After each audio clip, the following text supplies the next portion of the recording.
Have you ever been told that in order to make good returns, you have to take on risks? No risk, no reward. But sometimes this is not true. Sometimes you can take very little risk and still get the same return that you would get if you took on a lot of risks. In today's video, I'm going to use an example of this concept using Delta Airlines and Booking Holdings. If you're new to this channel, my name is Mariusz Konieczny. I run Microcap Explosions, which is a website dedicated for microcap stocks, which are ignored and underfollowed by the investment industry. I also wrote about 10 books on investing, one of which is available for a free download at microcapexplosions.com, so make sure you get yourself a copy. During the 2020 pandemic sell-off, obviously airlines have been crushed. And you could have taken a contrarian approach and be greedy when others were fearful and picked up shares of airline companies. And even Warren Buffett bought Delta during the sell-off. And even him, he panicked out of the position. He sold and he lost money on it. When I was writing this book, I was talking about airlines, and I didn't include any airlines in here because airlines are not considered great businesses at all. Actually, they're terrible businesses. And even the CEOs of some of these companies will tell you that airlines are great to work for, airlines are great to use the product, but they're not great as long-term investments. And it makes sense. They're capital intensive, they're hugely competitive on price, so they don't have any pricing power. They do get recurring revenues, but if you look at the charts of airline companies over long periods of time, you don't really get great results. You can make money from them sometimes, like a great example was if you bought airlines during the pandemic sell-off, you will have made money. But the question is, how much risk were you taking versus the return that you got? And that's why I want to talk about Delta Airlines and Booking Holdings. Because Booking Holdings, I included in the book on page 22, and I called it Booking Holdings, the Toll Bridge of Travel. Booking Holdings has a ticker symbol BKNG. So Booking Holdings is a kayak. It has all these websites to sell airline tickets. So it's obviously connected to airlines, but it is not an airline. If you look at the stock of Delta Airlines, from the bottom to where the stock is today, it's a little bit over a double, okay? If you look at the stock price of Booking Holdings, it's also a double. So you got the same return, but with Delta Airlines or any other airlines, you were taking a huge amount of risk. Where with Booking Holdings, you were taking very little risk and you were buying a fantastic company. You see, let's take a look at operating performance for Delta Airlines.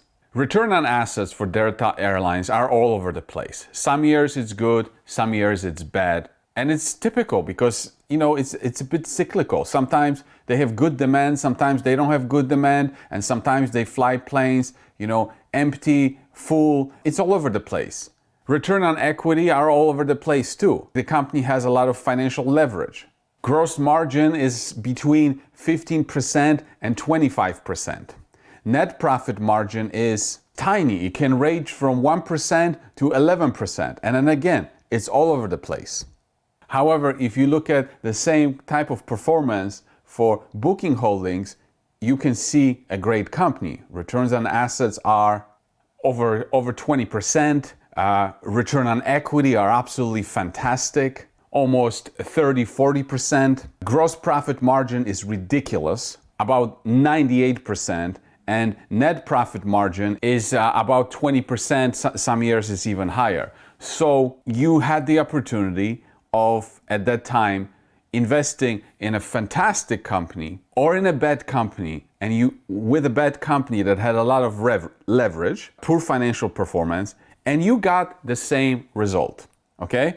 So was it worth it to risk so much to get a double, or was it better to risk very little with very little leverage, fantastic performance, but getting the same returns?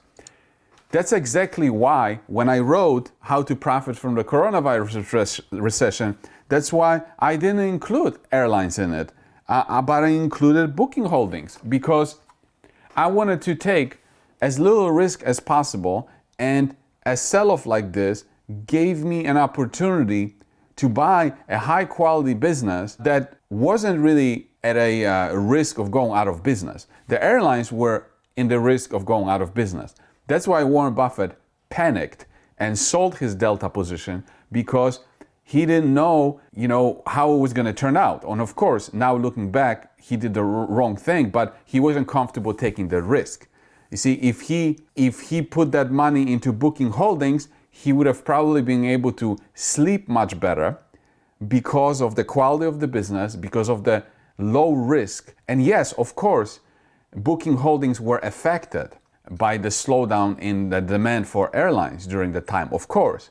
But it didn't have the financial leverage. It didn't have the possibility of going bankrupt. It didn't have the possibility of, hey, we might have to issue equity to stay in business. It was all about, yes, the business was going to drop, but it was going to recover. And during the drop, booking holdings didn't really have the risk of going out of business, where something like Delta Airlines or any other airlines were at a huge risk of getting hurt permanently. Because I know that the airline business is below average business, I rarely get interested in investing in this sector, but I do pay attention to it.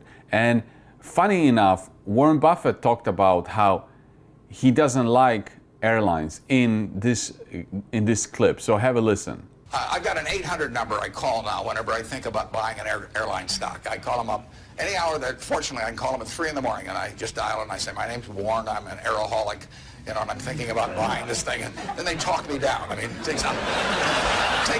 takes hours sometimes, but it's worth it, believe me. So as you can see, it's kind of funny that airlines, even though it's a bad business, even though Buffett knows it's a bad business, he's an alcoholic and he continuously goes back to it, but usually it doesn't work out well for him. And by bailing out of Delta, it actually didn't work out for him that well, but I just find the whole situation funny. You see, for me, I pay attention to this sector. I know it's bad, I almost never buy it, but booking holdings was a way for me to benefit from the sell-off, but benefit in a way that was a very low risk way to benefit from the recovery. So anyway, I hope you enjoyed this video. Click a subscribe, notification button, share the video, leave me a comment. I hope it was a good example to show you how not always do you have to take huge risks to get the returns that you want. Markets are not that efficient, even though people say they are. Understand the businesses. They're good businesses, bad businesses. Yes, you can make money in bad businesses when you time them properly, but is it really worth the risk? In this case, I don't think it was. Booking holdings was safer and it delivered the same results as a riskier airline, which was a bad business, and just delivered the same return. So anyway, thanks for watching.